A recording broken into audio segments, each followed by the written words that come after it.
લોકસભાની ચૂંટણીની તારીખ જાહેર થતાં જ ચૂંટણી શાંતિપૂર્ણ માહોલમાં સંપન્ન થાય તે માટે તંત્ર કામે લાગી ગયું છે। ત્યારે ડીસામાં પણ કાયદો અને વ્યવસ્થાની પરિસ્થિતિ જળવાઈ રહે તે માટે પોલીસ જવાનો દ્વારા ફ્લેગ માર્ચ યોજાઈ હતી। લોકસભાની ચૂંટણીની જાહેરાત થતાં જ આદર્શ આચાર સંહિતાનો અમલ શરૂ થઈ ગયો છે અને બનાસકાંઠા જિલ્લાનું વહીવટીતંત્ર પણ એલર્ટ બન્યું છે।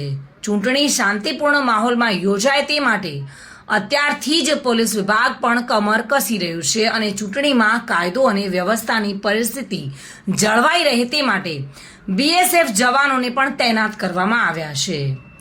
ચૂંટણી દરમિયાન કોઈ પણ જગ્યાએ માહોલ ખરાબ ન થાય, ગામમાં શાંતિ સુલેહનો ભંગ ન થાય અને લોકોમાં એક પ્રકારે કાયદાનો ડર રહે તે માટે આજે ડીસામાં પોલીસ જવાનો દ્વારા ફ્લેગ માર્ચનું આયોજન કરવામાં આવ્યું હતું।